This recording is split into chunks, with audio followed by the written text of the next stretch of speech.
Missed a moment in Rings of Power? Or just need a refresher before Season 2? Journey back through the highs, lows, and jaw-dropping twists of every episode from Season 1. Whether you're reliving the magic or catching up, this is your ultimate guide to Middle-earth's latest epic. The enchanting world of Rings of Power. In this thrilling first episode, we journey through the mystical lands of Middle-earth, guided by the determined and fierce Galadriel. From her relentless quest for vengeance against Sauron to the secretive and resourceful Harfoots, and the forbidden romance in the Southlands, every moment is packed with intrigue and adventure. The episode begins with a narration from Galadriel, setting a mystical tone. She speaks of a time when the world was young, with no sunrise but still bathed in light. This cryptic introduction leads into a scene of a young Galadriel making a paper boat, only to have other children throw stones at it. Her brother Finrod arrives, comforting her and taking her home. This brief prologue introduces a larger historical context, explaining the centuries-long war that ravaged Middle-earth. Morgotha's defeat left a power vacuum filled by Sauron, who killed Galadriel's brother. This loss drives Galadriel's quest for vengeance. In the northernmost wastes, Galadriel and her company are on a mission to find Sauron. Despite her companions' doubts and years of fruitless searching, Galadriel pushes them onward. They discover Sauron's stronghold, marked by dark sorcery and his symbol. Thondir, a more cautious elf, suggests reporting back to the High King, but Galadriel refuses. She insists on continuing their search, leading to a confrontation where Thondir and others refuse to follow her. Galadriel's determination is highlighted when she single-handedly defeats a snow troll, emphasizing her relentless and often reckless pursuit of Sauron. Driven by vengeance and a sense of duty, Galadriel is portrayed as a fierce and determined leader. Her single-minded quest to destroy Sauron often blinds her to the consequences of her actions, making her a polarizing figure.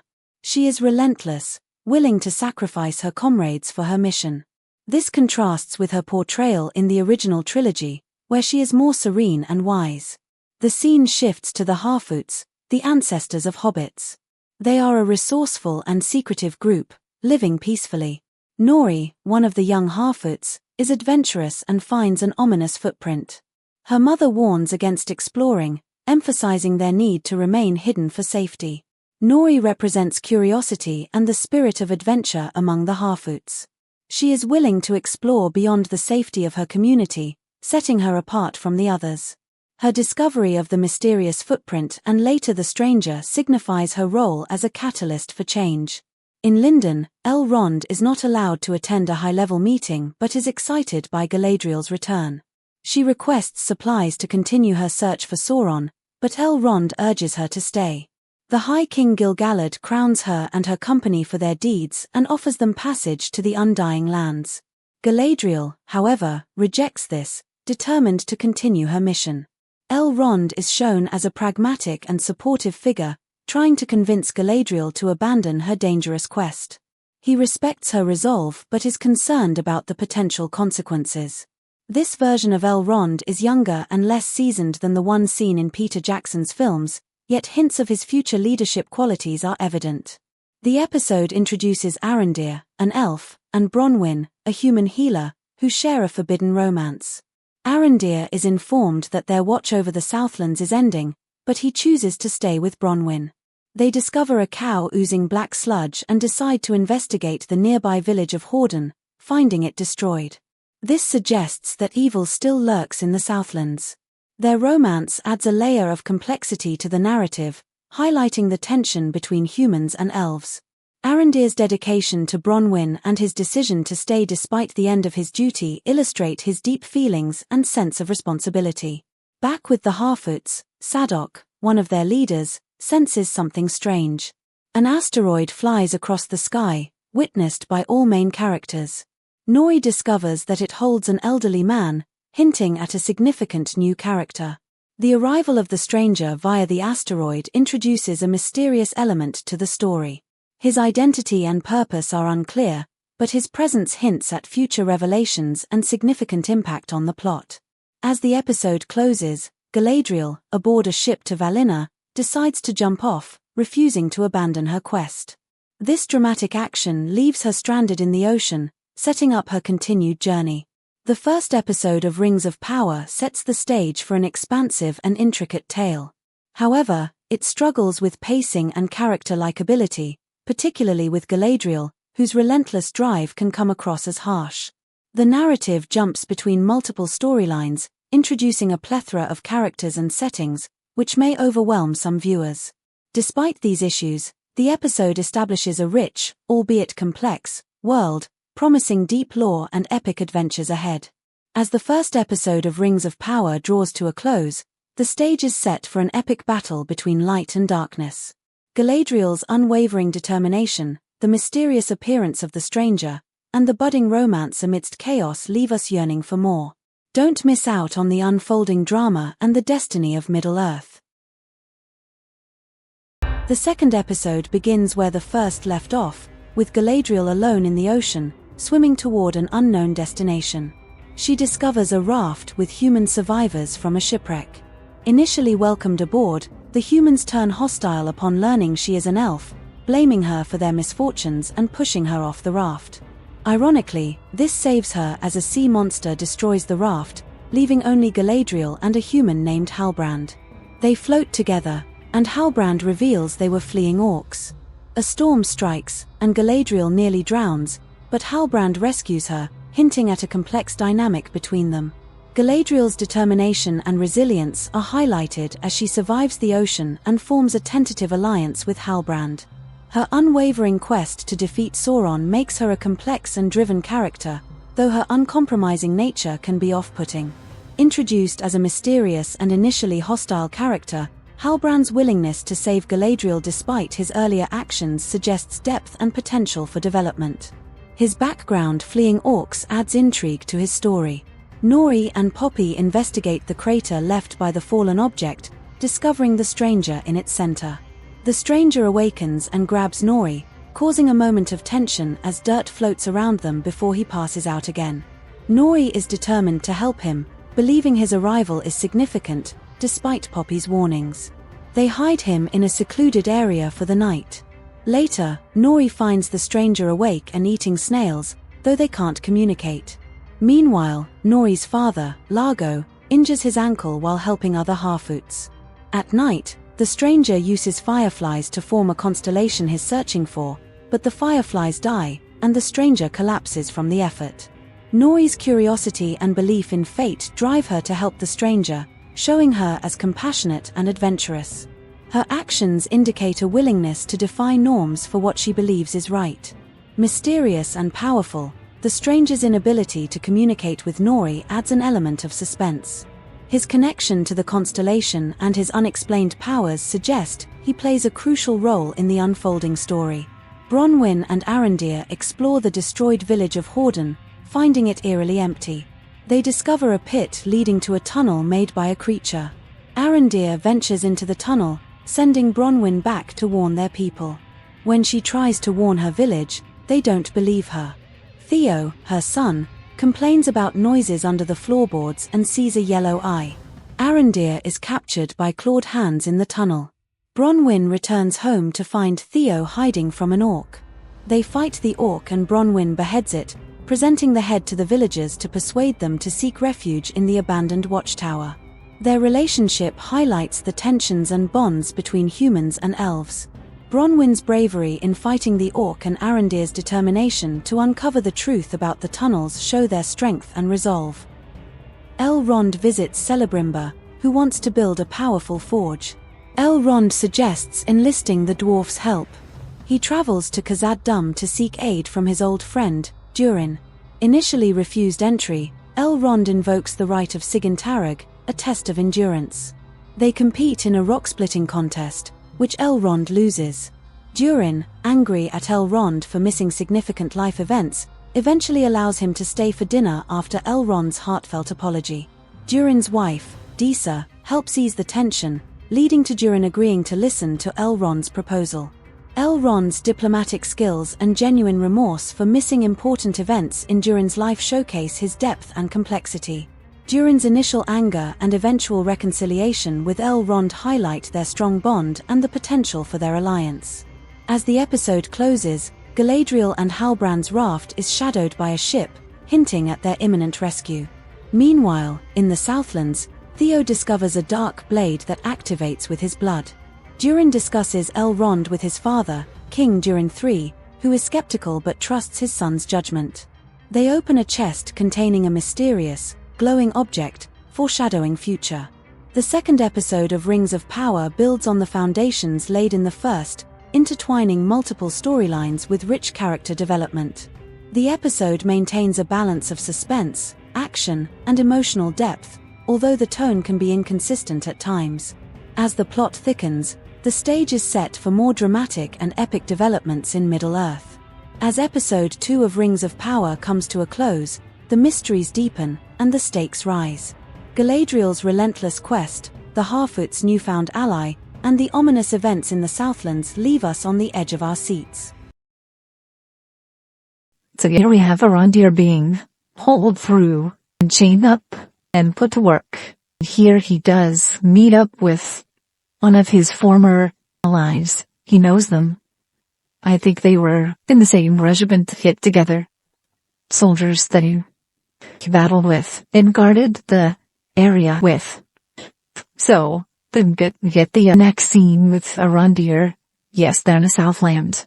Sun comes out, but one of the orcs has to know, even because it's a little bit too bright for him.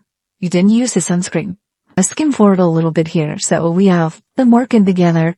Basically, they start plotting for a way to escape. And they're scavenging for stuff while they're building these tunnels.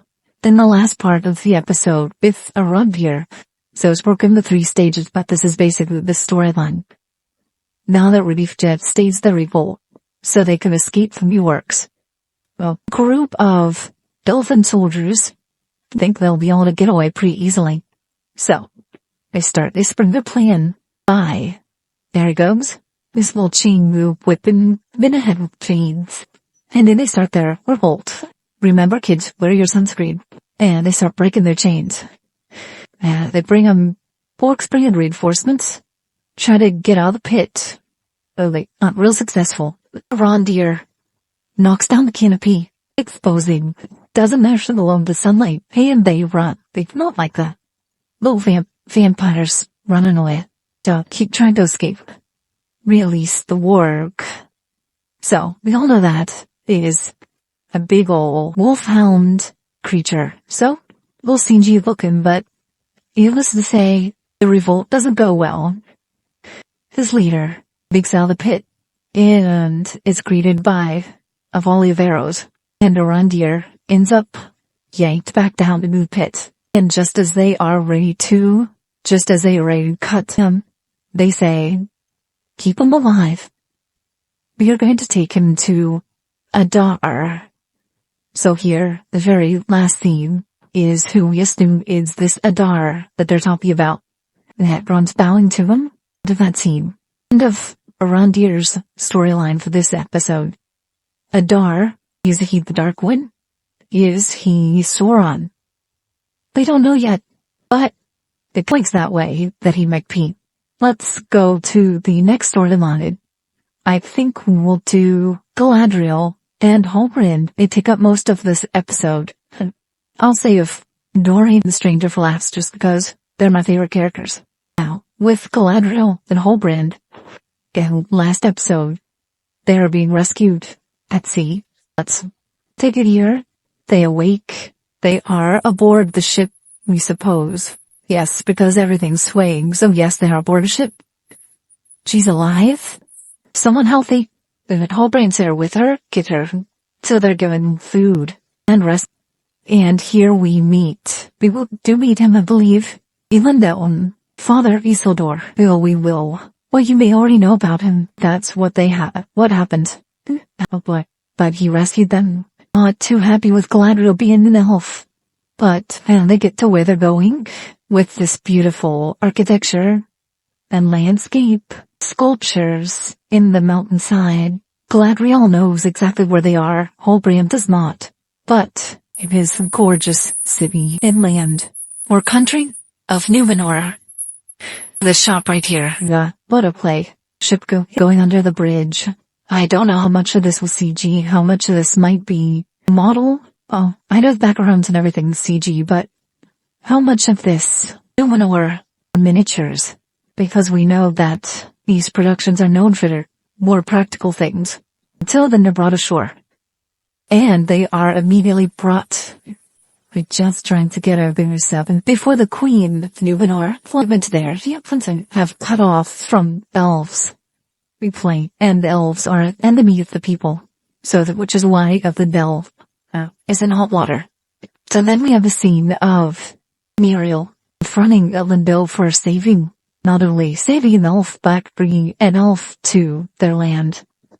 So basically as penance, he is put in charge of her as her guardian while she's at the island. Lord of the Rings fans, Tolkien fans, the Dwarf fans, is Numenor the island is a country? Let me know, put in the comments. So Galadriel isn't exactly under house arrest. She's enjoying her tour of the island. Horseback riding with Elendil. Slow motion beauty shots of the horses on the beach. Again, details to costuming, even horse costumes. So that goes on for a bit too long. Halbrand, looking for work as a blacksmith. Halbrand is a blacksmith. Interesting. Keep note of that later. So he ends up making some friends. Ending up to no good. Sharing the stories. Galadriel checking out the library of Numenor. Gather information. I think, of course, she's still looking for her obsession with Sauron and possible clues. One of the archivists bring it out and share the symbol that she has been obsessed with for so many years, along with some information that may prove helpful to finding Sauron. I just realized that, yes, it's Mordor. This is symbol. Interesting. So, big clue there for her. In the last part of this storyline with Galadriel and Halbrand, she visits Halbrand, who is now in jail because of his street fight. So, still showing some of the wounds from it. I believe that is it for their storyline in this episode.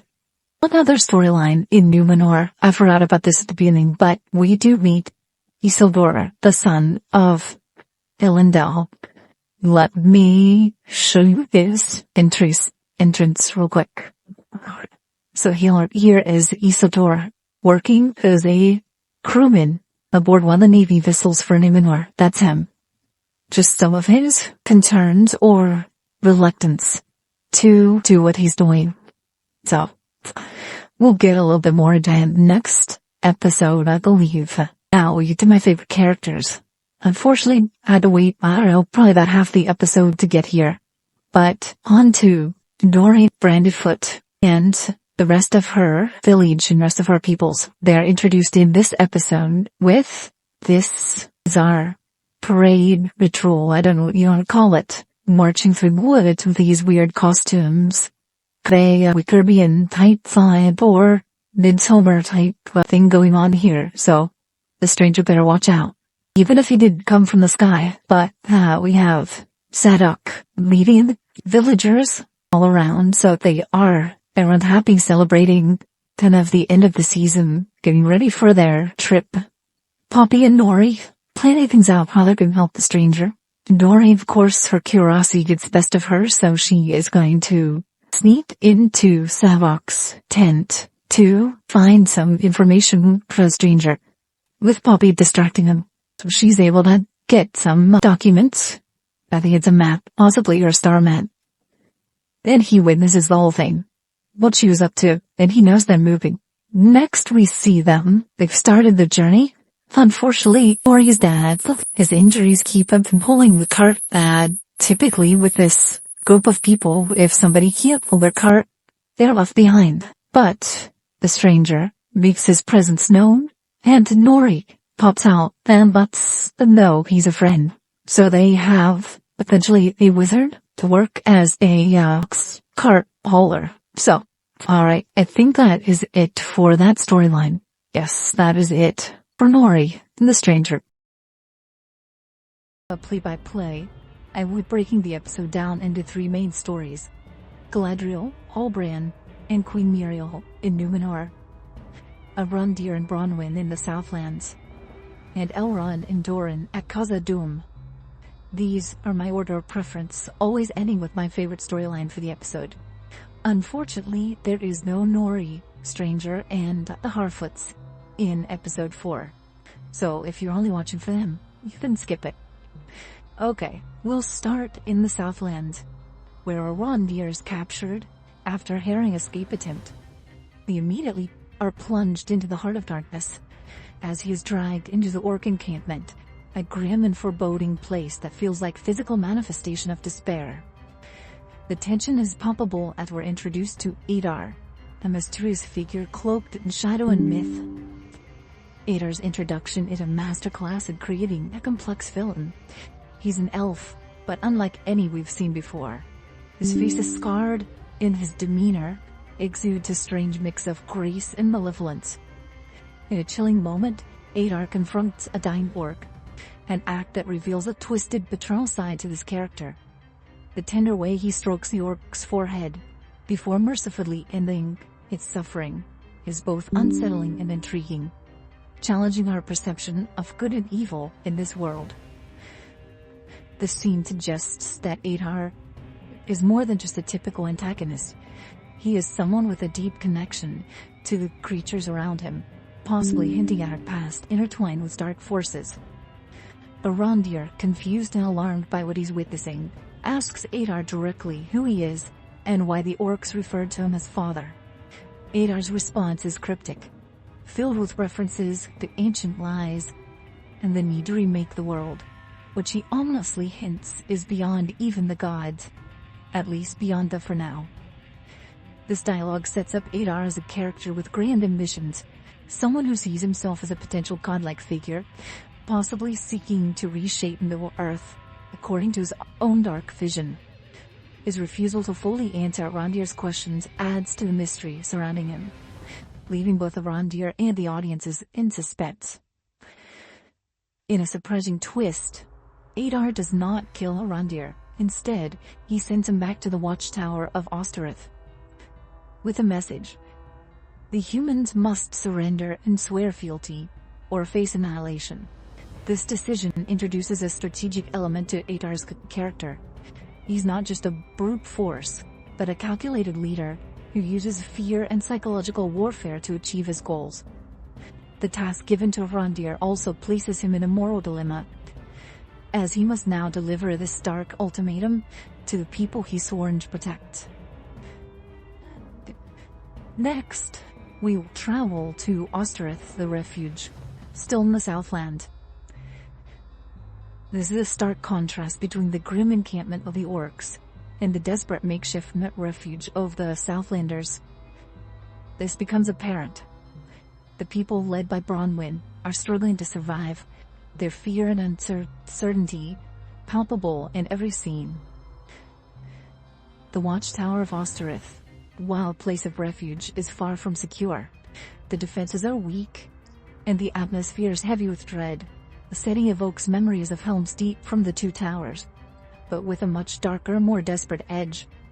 The people here are not warriors, they're farmers, villagers, and families, unprepared for the horrors bearing down on them.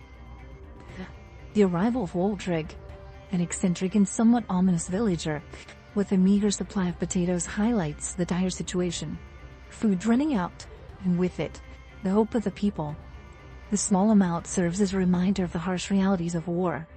Not just the battles, but the slow grinding wear of starvation and fear. Tensions rise as Theo, Bronwyn's headstrong son, becomes increasingly frustrated with the situation. He argues with his mother about their food strategy, believing that more aggressive action is needed. Ignoring her warnings, he decides to take matters into his own hands, sneaking out with a friend to scavenge in the abandoned village. This decision sets the stage for a dangerous encounter, illustrating the recklessness of youth and the desperation that can drive even the most well-meaning people to risk everything. Theo's journey back to the village takes on the tone of a horror film, with every shadow and sound amplifying the tension. The once lively village is now a graveyard, filled with the remnants of life, rotting livestock and abandoned homes that serve as a haunting backdrop to Theo's quest for food. And as he and his friend navigate the deserted streets, they encounter scenes of death and decay that foreshadow the danger ahead. The mood is eerie, with the silence of the village amplifying every small noise, putting both the characters and the audience on edge. When they finally reach the tavern, the sense of dread is almost unbearable, as the safety of the familiar place is now overlaid with the threat of unseen enemies. Inside the tavern, Theo finds a small bag of spilled rice, an insignificant amount, but in these desperate times, even this feels like treasure. As he scoops the rice into the bag, the door creaks almost slick closed, and the tension reaches its peak. Suddenly, an orc attacks. In a moment of panic and sheer survival instinct, Theo pulls out the mysterious sword hilt he discovered earlier. The hilt, reacting to his blood, ignites with a dark energy, revealing its true sinister power.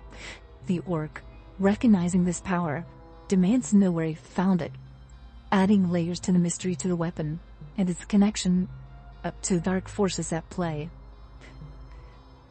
Theo's escape is a heart-pounding sequence. He hides in a well, narrowly avoiding capture, a scene that highlights his vulnerability in the very real danger he's in. Later that night, he emerges only to face another orc. Just when it seems Theo's luck has run out, Arondir appears, saving him in the nick of time. The chase that ensues through the woods is intense and thrilling, with the orcs hot on their heels. This action sequence not only raises the stakes for Theo and Arondir, but also foreshadows the larger battles to come. When they get back to Adar, Arondir and Theo return to a tense and fearful community. The weight of the message Arondir carries is heavy, and he delivers Adar's ultimatum. The reality of their dire situation sinks in for the villagers. The watchtower, once a symbol of refuge, now feels more like a prison. The villagers already on edge react with a mix of fear and defiance to the news that they must surrender or face certain death.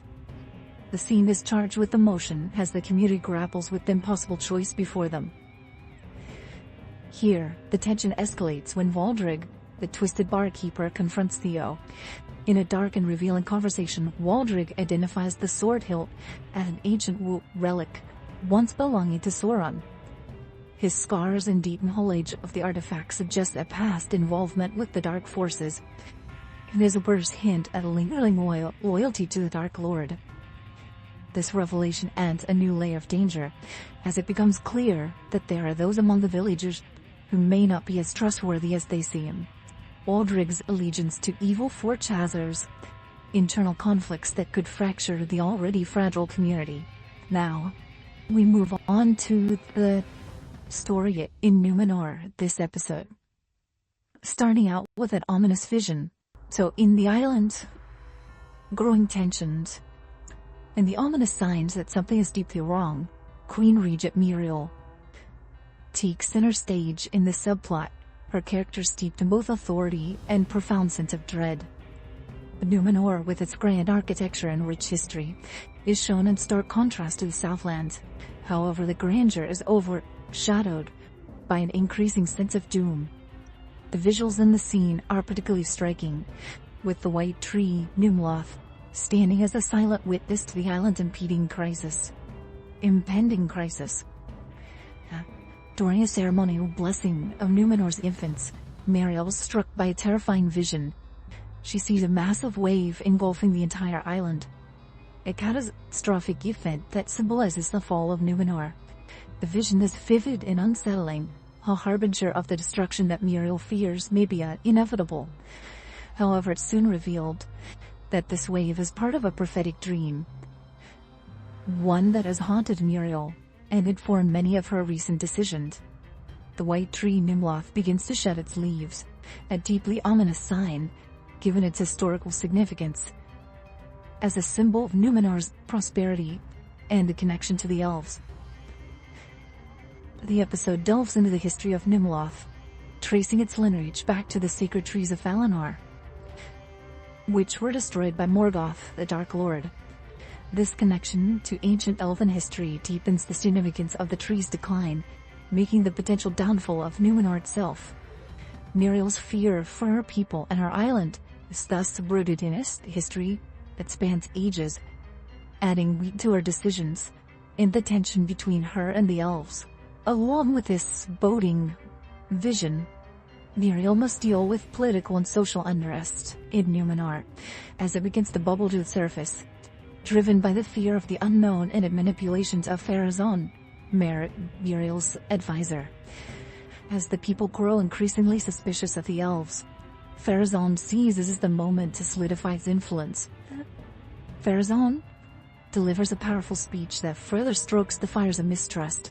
With a calculated blend of populism and subtle manipulation, he declares, "Elven hands will never take Numenor's helm," carefully positioning himself as a protector of Numenor's sovereignty. His rhetoric is crafted to resonate with the fears of the common people, who are very wary of elven influence and the potential loss of their ways of life. The scene draws clear parallels to real-world issues of xenophobia and political manipulation, adding a layer of contemporary relevance to the series. Muriel's internal struggle becomes more evident as she contends with Pharazôn's growing influence and unrest, as it's causing among her people. Her initial hostility towards Galadriel is now shown to be rooted not only in political caution, but in a genuine fear for her people's future. Muriel is a leader caught between the weight of a tradition, the fear of prophecy, and the immediate pressure of governance, making her a deeply complex character. Her reluctance to engage with the elves is now understood as a protective instinct, albeit one that may be misguided. Here also, Galadriel's frustration comes forth with Numenor's inaction, and it leads to a dramatic confrontation with Muriel. Galadriel reaches new heights as she demands action, her voice rising with the line, "There's a tempest in me." This declaration not only showcases Galadriel's fiery determination, but highlights her struggle to balance diplomacy with her warrior spirit. Her insistence on seeing Muriel's father, the Hidden King, results in her imprisonment, adding tension and setting the stage for a daring escape. As the episode progresses, Muriel is forced to confront the reality of her situation. The ominous fall of Nimwat's leaves continue, reinforcing the sense of impending doom. The visual symbolism is clear. Time is running out, and Numenor's fate hangs in the balance. Muriel's decision to lead an expedition to the Southlands marks a pivotal moment for the series. The once reluctant queen now takes decisive action, rallying Numenor's court to prepare the ships for the journey. This decision is not just about aiding Galadriel, but it's also a symbolic stand against the darkness threatening Middle-earth. It reflects Muriel's growth as a leader, showing that she's willing to risk everything to protect her people, even if it means aligning with elves. Here we also see the subplot of Isildur, who has been struggling with his own sense of purpose. This comes to a head in this scene. After being dismissed from the Sea Guard, Isildur sees his expedition as a chance for redemption. His decision to join the volunteers sets him on a path that will eventually lead to his role in larger events of Middle-earth's history, tying the series to epic stories that fans know and love. This development also serves as a reminder that there are personal stakes involved in the broader narrative, individual choices that shape the fate of nations. Now, traveling to the north, we're back to Khazad-dûm, where the tension between the elves and dwarves continue to build. Elrond, who's been trying to strengthen ties with dwarves, notices that Durin has been acting suspiciously and begins to investigate. The depiction of Khazad-dûm on this episode is visually stunning, a vibrant, bustling kingdom that contrasts sharply with the shadowy, mysterious atmosphere of the Southland. The grandeur of the dwarven architecture and the industrious spirit of its people are on full display, adding to a sense of depth and history in the world of Middle-earth.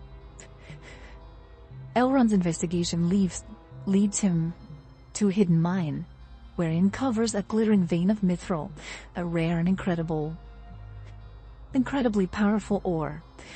This discovery is monumental, as mithril is not only a valuable resource but also a material that will play a crucial role in the future of Middle-earth. Doran's initial suspicion of Elrond's intentions adds tension to the scene, but this decision to reveal the mithril and swear Elrond to secrecy underscores the trust that has developed between them. This moment is pivotal in deepening the alliance between the elves and dwarves, despite the historical tension that have long divided their people. This discovery of mithril comes at a cost. A mining accident occurs, trapping dwarven miners deep in the earth. The episode shifts to a scene of raw emotion and cultural significance as Disa, Doran's wife, performs a powerful song to the stones, a prayer for the safety of the trapped miners. The scene not only showcases the unique aspects of dwarven culture, but also highlights the deep connection the dwarves have to their land. The tension is palpable as we wait to see if Disa's song will reach the stones and save the miners, who are eventually saved and rescued. But the incident leads to a heated confrontation between Doran and his father, the King of Khazad-dûm. The king, cautious and wise, orders the mithril mining operation to be shut down, citing the dangers involved. This decision causes a friction between father and son, with Doran feeling that his father's caution is holding the people back. However, the scene also provides a touching moment of reconciliation, as Doran's father imparts wisdom about the responsibilities of leadership. This father-son dynamic adds emotional depth to the episode, showing that even in the heart of the Dwarven Kingdom, there are complex personal struggles at play. So despite the king's decision, Doran agrees to accompany Elrond to Lindon to uncover what the elves are truly planning. This sets the stage for future political intrigue and further deepens the alliance between the elves and the dwarves. The decision also hints at a broader conflict that lies ahead, as the discovery of mithril could have far-reaching consequences for all of Middle-earth. So unfortunately, this is where I would be reporting on this episode's Adventures of Nori and the Harfoots. But the creators chose to leave them out of the episode this week, so hopefully we have extra next week with them. So in the vast, ever-expanding universe of fantasy television where orcs just are misunderstood, elves have more problems than a teenage soap opera, and ships sail with the urgency of a hobbit at second breakfast. We find ourselves once again plunged into the delightful, perilous world of Rings of Power. Welcome back, my dear Harflets. Grab a TARDIS, your friendly neighborhood spaceship of sci-fi and fantasy musing.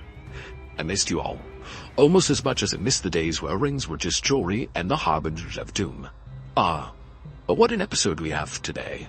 Episode 5 of the Rings of Power, Not All Who Wander Are Lost, where our beloved Harfoots continue their trundling migration, accompanied by wolves, strange footprints, and a stranger who is either peril or, as he cheerfully declared players, a good. Imagine the surprise of finding out that the large mystical being you've been babysitting has the power to yeet wolves into the air like soggy biscuits. We begin with a heartwarming and somewhat nerve-wracking saga of Nori teaching the stranger how to speak.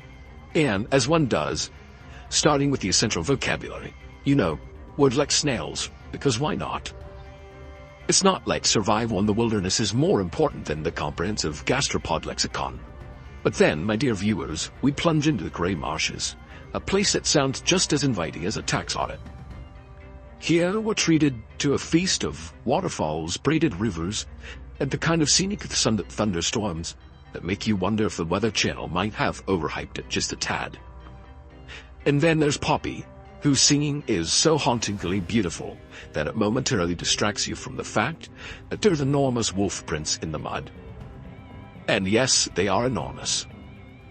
Meanwhile, in the land of ominous mysteries, we encounter 3 pale-eyed figures who appear to be auditioning for the role of most unsettling white-robed individuals in Middle-earth. These fellows seem to have misplaced something in a crater, and they're not too happy about it. Could it be they've lost their sense of purpose? Or perhaps they're just looking for a good cup of tea? Only time and several episodes of Cryptic Clues will tell. And in the Southlands, things are heating up faster than dragons sneeze. Bronwyn, our ever-resilient leader, rallies the troops with a speech that's just shy of Aragorn-level inspiration. But alas, not everyone's on board. Enter Waldrig, the man who believes that bowing to the enemy is a better option than facing certain death. Bold strategy, Waldrig. Let's see how it works out for you. Spoiler, not well. Now, over to Numenor. It's a day at the docks as everyone preps for war like it's the most tedious school field trip ever. Isildur, who seems to be in the midst of a rather epic sulk, is not so gently reminded by his dad that heroism requires actual heroics. Who knew? Meanwhile, Pharazôn, clearly a fan of corporate strategy, sees this war as a delightful business opportunity, because nothing says expanding your own route market like a good old-fashioned conflict with an ancient evil. And then there's Galadriel and Halbrand, who could give the best of soap operas a run for their money. They argue this scheme, they glower at each other with chemistry that could set sail 1,000 ships, or at least a few Numenorian ones. But the real question is, who's using whom? And does Halbrand really want to be king? Or would he rather just stick to a simpler life like, I don't know, becoming a professional blacksmith/grumpy wanderer?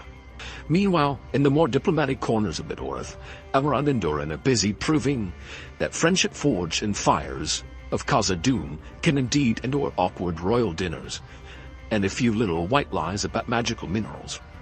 But there's trouble afoot, because nothing says the light of the Eldar's fading, quite like a giant spiderweb tree, and a king who's about 3 seconds away from a full-on existential crisis. And so, my dear viewers, we leave our heroes poised on the brink of war, with swords drawn, hearts steeled, and more their few and resolved issues hanging in the air, like so much elvish laundry. Will the ships of Numenor arrive in time? Will Galadriel finally find someone who can keep up with her? And most importantly, will the stranger figure out whether he's a peril or good before he accidentally turns somebody into an ice sculpture? Stay tuned as the story unfolds, filled with the usual mix of epic battles, mysterious prophecies, and the kind of peril that makes you wish for a nice quiet day in the Shire. A dark and brooding watchtower, ominous clouds swirling above, and into the fray charges Adar, who, let's be honest, has the kind of face that says, "I eat kittens for breakfast." He's got Waldreg, a turncoat with all the loyalty of a hungry cat, in tow. They burst into the watchtower with all the grace of a bull in a china shop, only to realize, surprise, it's a trap. Arondir, our resident elf who could probably take down an entire army with a toothpick if he felt like it, is waiting. Now, you know that old saying about needing just 20 good men? Well, in Middle-earth, you only need one good elf. And not just any elf, one who's part warrior, part ninja, and has the sort of luck that'd make even the most superstitious dwarf envious. Yes, things conveniently go right for him, but at least we're spared the indignity of him surfing down an Oliphant's trunk like a certain elf we all know. But let's not get too cocky. Adar isn't some Saturday morning cartoon villain who'll just keel over at the first sign of trouble. The attack comes in 2 waves, but before the orc-on-human carnage begins, we're treated to a quick kiss between Arondir and Bronwyn. It's one of those kisses that says, we might die, but at least we'll die dramatically. First, the humans, disguised as orcs, charge in. And wouldn't you know it, they're about as convincing as a chicken in a duck costume. The battle is fierce, and Arondir finds himself locked in combat with a giant orc who has the sort of build that suggests he lifts small boulders for fun. For the first time this season, I began to think one of our main characters might actually get an early retirement plan, i.e., death. But never fear, for Bronwyn, who has a knack for showing up just in time, swoops in to save her love. Now, just when the Southlanders start to break out the mead and celebrate their victory, they realize 2 things. They've been killing their former neighbors, and orcish arrows are a lot harder to dodge when you're busy with an existential crisis. Bronwyn takes an arrow to the shoulder again. Her timing is impeccable, and we're left wondering if she's going to pull through. Adar, being the grumpy sort who doesn't appreciate losing, starts offing people left and right in search of a certain sword hilt. Theo, who's about as good at keeping secrets as a sieve is at holding water, folds faster than a cheap tent. But, as luck would have it, just as things look dire, the Numenorians arrive on horseback. Cue the thrilling sequence where horses and riders move with the kind of choreography that would make even the most seasoned ballet dancer weep with envy. But the pièce de résistance of the episode comes when Galadriel, who's mastered the art of the intense stare, interrogates Adar. The Dutch angles during this scene are enough to make you feel a bit off-kilter, but that's just as well, because Adar's motives are revealed, and Galadriel's not exactly the bastion of purity we might have hoped. No, she's got a dark side, one that Adar seems all too happy to poke and prod. And then, just when you think things couldn't get any worse, we remember Waldreg. Yes, the guy we all forgot about. He's got the hilt, and he's off to the watchtower to play with keys he really shouldn't be touching. And wouldn't you know it, in a blaze of CGI glory, Mount Doom erupts. Mordor is born, and you can practically hear the insurance premiums skyrocketing across Middle-earth. Now, let's talk about Halbrand. I'm not saying this episode does much to bolster the Halbrand is Sauron theory, but it doesn't exactly sink it either. He dehorses Adar with a flourish, nearly kills him, and then casually drops a question that could mean he's either been wronged by Adar in the past or that he's checking if Adar recognizes him, because he's Sauron, you see. And when Galadriel asks him who he is, his evasive answer is about as reassuring as a goblin with a contract. Now, let's be honest, this series has been dragging its hairy feet for a while. World building is all well and good, but there's a fine line between building suspense and taking ages to get to the point. Fortunately, this episode delivers the goods. Storylines collide, battles rage, and for once, the pacing feels just right. The arrival of the Númenóreans on horseback is pure spectacle, and if it didn't remind you of the Rohirrim charging to Helm's Deep, then you're probably in the wrong fandom. This episode feels like a reward for those of us who've stuck with the series. It's the kind of payoff that makes you glad you didn't give up after the third or fourth scene of hobbits wandering aimlessly. If you were on the fence, this might just be the episode to tip you over into the I'm invested camp. Arondir's bit about planting seeds before battle. Nice touch. Reminds me of that woman in Ukraine who handed a soldier sunflower seeds, telling him they'd grow when he died. It's the little things, isn't it? And then there's Theo, who, when scared, asks Bronwyn to recite comforting words. What does she offer? A line about light and shadow that's about as snappy as an overcooked noodle. I mean, there would have done the trick just fine. Oh, and a quick note about Isildur's mum, who gets mentioned but never named. Icean didn't bother with that detail, so neither shall we. And lastly, Theo's father remains a mystery, but I suspect there's more to this lad than a bad haircut and a scar. Mark my words. Let's set the scene, shall we? Imagine a rather ordinary day in Middle-earth, the sort where nothing much happens except for, well, the end of the world as we know it. You see, an ash-covered eye flickers open, and it's Galadriel's, played by the ever-so-ethereal Morfydd Clark.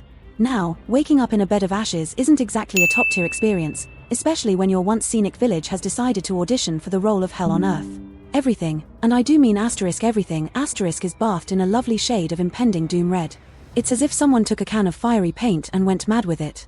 The buildings are on fire, the air is practically lava-flavored, and a horse is galloping about, possibly reconsidering its life choices as it realizes it's on fire too. Galadriel, our intrepid heroine, does what any sensible elf would do in this situation. She calls out for Halbrand and Elendil, because let's face it, wandering alone in a burning village isn't exactly a good idea. Meanwhile, Theo is calling for his mother, but as luck would have it, the universe has gone temporarily deaf. Fortunately, the universe also has a sense of dramatic timing, so Galadriel and Theo find each other in the swirling, crimson dust, and she decides it's time to beat a hasty retreat. Elsewhere in this decidedly not five-star resort, Isildur, that's Maxim Baldry, if you're keeping track, is in a bit of a bind. Or rather, his friend Valendil is, quite literally, stuck under a large chunk of debris. Now, this is where Miriel, Cynthia Adai Robinson, enters the scene, looking every bit like someone who's seen better days. Together, they manage to yank Valendil free, but not before spotting Ontomo's lifeless eyes staring into the red abyss above. Poor Ontomo, the lad who never wanted to fight and now he won't have to. But, as they say, the show must go on, and so must the rescue efforts.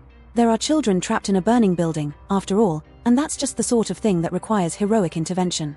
Unfortunately, Isildur's heroics are cut short when the roof decides to collapse on him, leaving Miriel stunned and singed. Meanwhile, in a completely different genre of disaster, the Harfoots have made their grand entrance into what they were hoping would be an idyllic grove.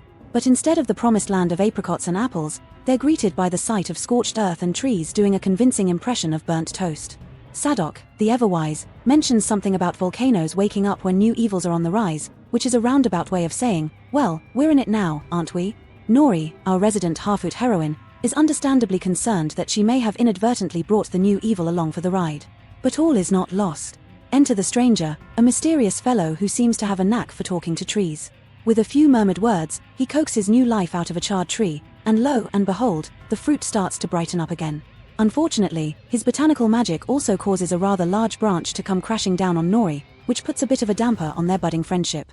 The stranger looks pained, and Nori looks like she's reconsidering her life choices. In Khazad-dûm, meanwhile, there's a bit of a diplomatic kerfuffle. Elrond, Robert Aramayo, is trying to convince King Durin III, Peter Mullen, that mining for mithril is the way forward, but the king is having none of it. He's got this quaint idea about not digging in unstable earth that might bury them all alive, which, to be fair, is a reasonable concern. But reason doesn't stand a chance against the combined might of Elrond, Durin IV, Owain Arthur, and a very persuasive glowing axe. Even so, the king isn't moved, and Elrond is sent packing with a Namori, which, loosely translated, means, don't let the door hit you on the way out. But then, just as Elrond is about to depart, something miraculous happens. The poisoned leaf that Elrond had brought along suddenly springs back to life, thanks to a conveniently placed piece of mithril. This unexpected turn of events has Durin and Disa jumping for joy and calling Elrond back into the fold. Clearly, the universe has a soft spot for dramatic last-minute saves. Back in the Southlands, however, things aren't looking quite so rosy. Survivors, including a very beleaguered Elendil, are slogging through a forest that's seen better days, and Miriel is sporting a new look, blindfold chic, courtesy of a recent encounter with a fireball. As she, Valandil, and Elendil stumble into Numenor's camp, it's clear that this adventure hasn't gone according to plan. Galadriel and Theo eventually make it to the camp as well, where she offers to help turn Theo into a proper soldier because, as she knows all too well, a good sword is just the thing to help one navigate the perils of Middle-earth. Meanwhile, back at the Grove, the Harfoots are still trying to make sense of their singed surroundings when the stranger is sent off to find the big folk settlements. Sadok hands him a star chart and sends him on his way, but not before Nori gives him a precious apple for the road. Despite the tension, there's a glimmer of hope as a yellow flower blooms in the stranger's wake. Now, let's fast forward to the mines, where Durin and Elrond are having a bit of a bonding moment over a particularly stubborn rock wall. With a bit of elbow grease, they finally break through to a vein of mithril that gleams like silver roots stretching deep into the mountain. But their victory is short-lived, as King Durin shows up and unceremoniously kicks Elrond out of Khazad-dûm, all while stripping his son of his royal crest. Family dinners in Khazad-dûm are going to be awkward for a while. And so, we come full circle, back to the burning village where Adar is striding through the red-tinged smoke like a man who's just conquered the world, which, in a way, he has. The name Southlands is no more, replaced by something far more ominous. As we gaze at the towering Mount Doom, still spewing its life-snuffing ash into the sky, it becomes clear, this is Mordor now. The orcs have found their home, and Middle-earth will never be the same again.